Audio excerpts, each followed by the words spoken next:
আসসালামু আলাইকুম। শেষ পর্যন্ত চূড়ান্ত ঘোষণাটা এসেই গেল।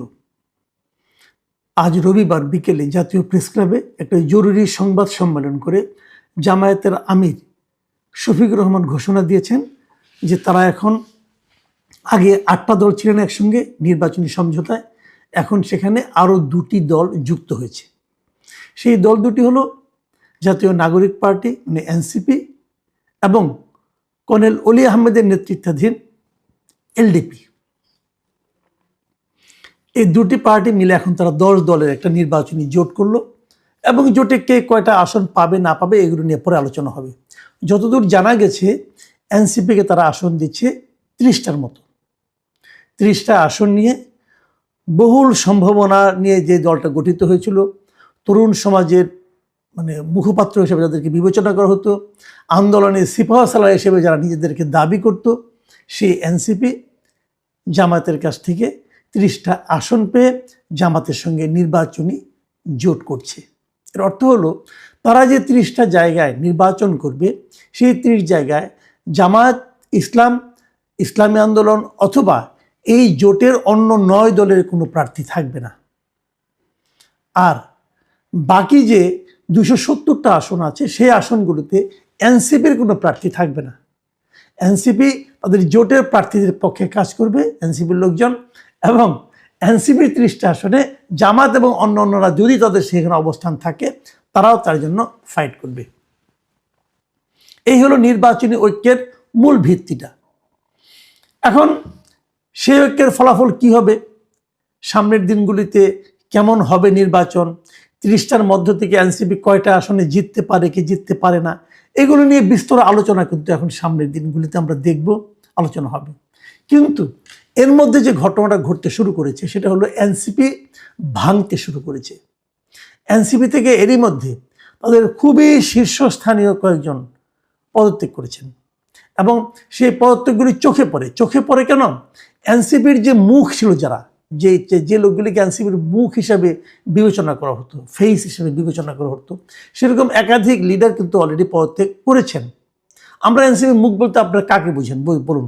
নাহিদ ইসলাম, উনি এই দলের আহ্বায়ক, আখতার হোসেন উনি দলের সদস্য সচিব, এর বাইরে কে হাসনাত আবদুল্লাহ, সার্জিস আলম, এই তো।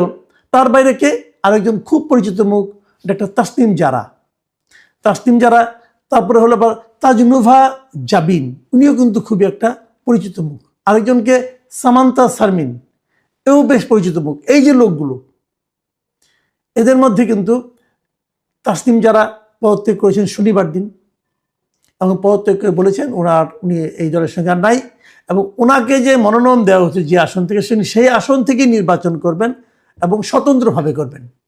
আরেকজন তাজনুভা জাবিন, উনিও বলেছেন উনি এই দলের সঙ্গে থাকবেন না। উনি বিশাল একটা পোস্ট দিয়েছেন, সেই পোস্টে তাদের বিরুদ্ধে অনেক কথা বলেছেন, সেগুলি নিয়ে আমি একটু পরে আলোচনা করব। এবং উনি নির্বাচন আর করবেন না, বাট উনি দলে আর থাকবেন না। আর তারও আগে এই দলটির একজন খুবই পরিচিত নেতা মীর আরশাদুল হক, উনি গত বৃহস্পতিবারে যখন আলোচনাটা শুরু হচ্ছে সম্ভবত তখনই উনি এই দল থেকে পদত্যাগ করেছেন। আর জ্যেষ্ঠ যুগ্ম আহ্বায়ক ছিলেন সামান্তা শারমিন। এই সামান্তা শারমিন উনিও বলেছেন যে যদি, উনি পদত্যাগ করেনি এখন পর্যন্ত, উনি বলেছেন যে যদি এনসিপি জামাতের সঙ্গে একটা নির্বাচনী জোট করে, এর জন্য এনসিপিকে কঠিন মূল্য দিতে হবে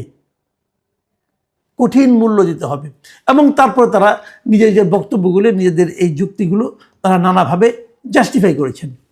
আমরা যদি এই যে নেতৃবৃন্দ যারা নাকি পদত্যাগ করেছেন অথবা সমালোচনা করেছেন তাদের বক্তব্যটা একটু শুনি, তাহলে আপনারা বুঝতে পারবেন যে তারা কেন এই কথা বলছেন। সামান্তা শারমিন স্পষ্টভাবে বলেছেন যে এনসিপির যে এতদিনের যে অবস্থানটা ছিল, তার মূলনীতিটা কী ছিল, যে তাদের যে মূলনীতিটা ছিল সেই মূলনীতির সঙ্গে জামাতের যে রাজনীতি সেটা একদম ভিন্ন। এই হলো ওনার বক্তব্য। এবং উনি বলেছিলেন যে এনসিপিটা গড়ে উঠেছিল যে বিচার, সংস্কার ও গণপরিষদ নির্বাচন তথা সেকেন্ড রিপাবলিককে কেন্দ্র করে। আর এই 3টা বিষয়ে যদি কারোর সঙ্গে আপনি মিত্রতা করতে যান, এই 3টা বিষয় হতে হবে তার পূর্বশর্ত, মিত্রতার পূর্বশর্ত। কিন্তু এই পূর্বশর্তগুলো জামাত ধারণ করে না। কাজে জামাতের সঙ্গে মিত্রতা করা যায় না। এটা হলো পুরান একটা রাজনৈতিক ব্যাখ্যা সামান্তা শারমিন দিয়েছেন। এবং তাসনুভা জাবিন যিনি আজকে আজকে রবিবার আজকে যিনি পদত্যাগ করেছেন এবং তিনি উল্লেখ করেছেন যিনি কেন পদত্যাগ করে, তাকে কিন্তু আপনার এই ঢাকা 17 আসনে তাকে কিন্তু প্রার্থীও করা হয়েছিল। তো উনি বলছেন যে উনি নির্বাচনও করবেন না, উনি এখন আর স্বতন্ত্রভাবেও নির্বাচন করবেন না। এবং তিনি কতগুলি কথা বলেছেন যে এমন এক সময়ে এনসিপি এই কাজটা করলো যে যখন নাকি তারা ঠেলতে ঠেলতে আলোচনা করতে করতে করতে এমন এক সময় গেলো যে আগামীকালকে কিন্তু মনোনয়ন জমা দেওয়ার শেষ দিন, হাতে মাত্র একদিন আছে। এই একদিন সময়ের মধ্যে যদি কোনো প্রার্থী চান যে আমি এনসিপিতে থাকবো না এবং আমি স্বতন্ত্র নির্বাচন করব, সেই সুযোগও আর তারা রাখেনি কিন্তু। কারণ আপনারা জানেন যে আমাদের এখানে একটা উদ্ভট একটা নিয়ম আছে। উদ্ভট নিয়মটা হলো যদি কেউ স্বতন্ত্র প্রার্থী হতে চান তাকে ওই এলাকার টোটাল যা ভোটার আছে সেই ভোটারের 1% ভোটারের স্বাক্ষরযুক্ত কাগজ জমা দিতে হয়।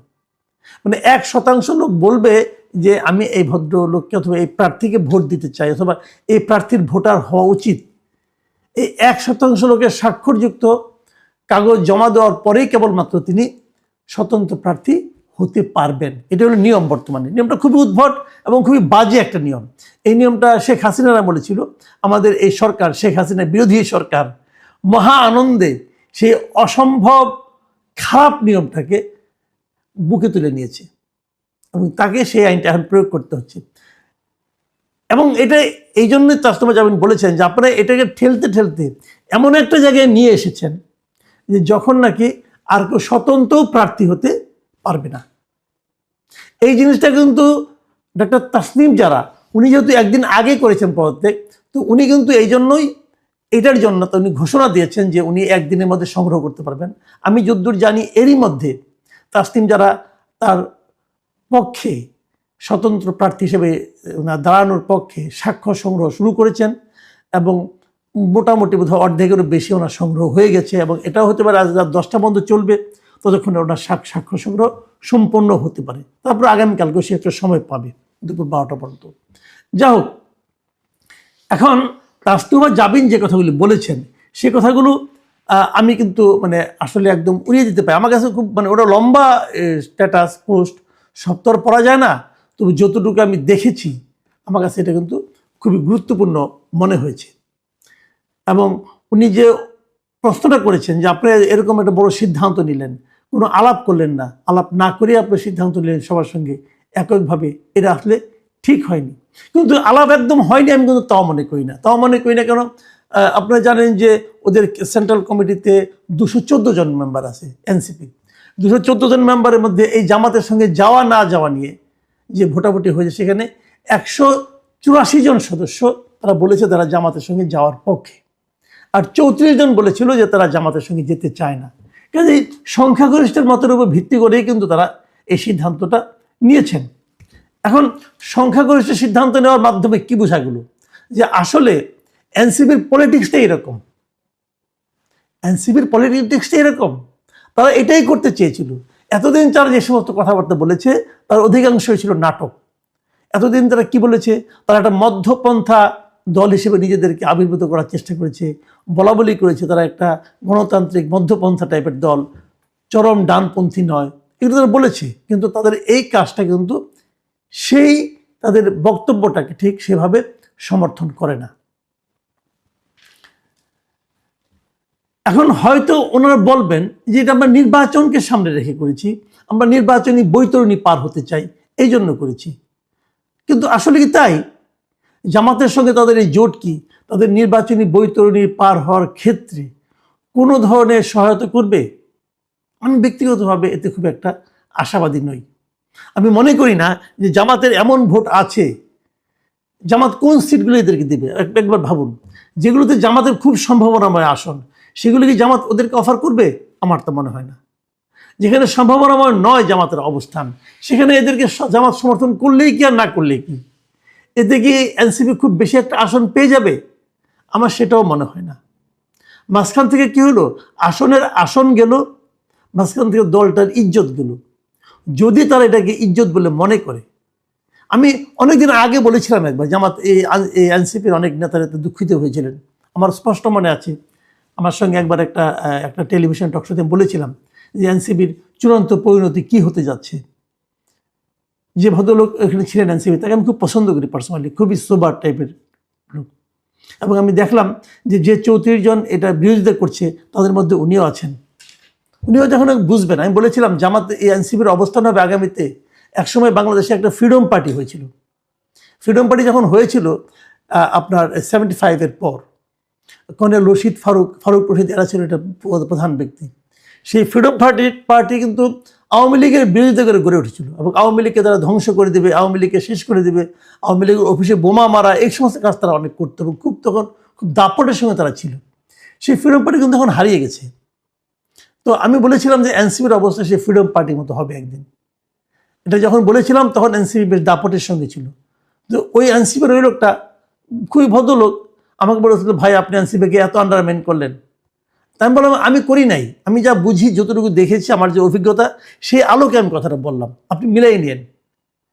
আমার এই অনুষ্ঠান যদি ওই ভদ্রলোক দেখে থাকেন এখন, তো ওনাকে আমি বলবো আপনাকে আমি কী বলেছিলাম মিলিয়ে নিন। এনসিপির অবস্থা ফ্রিডম পার্টির মতো হবে।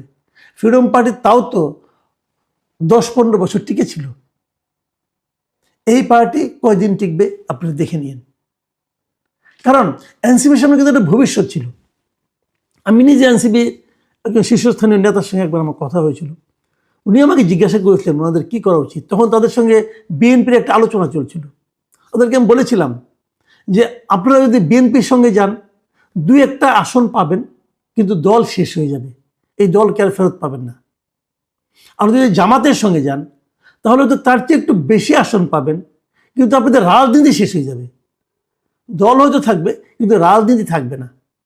আপনাদের উচিত হবে এই নির্বাচনের কথা ভুলে যান, ভুলে আপনারা আরও 5 বছর পরের টার্গেট করেন, তারপরে নিজেদের রাজনীতি নিয়ে অগ্রসর হন, দেশের সামনে একটা বিকল্প রাজনীতি আপনারা মানুষের সামনে উপস্থাপন করেন।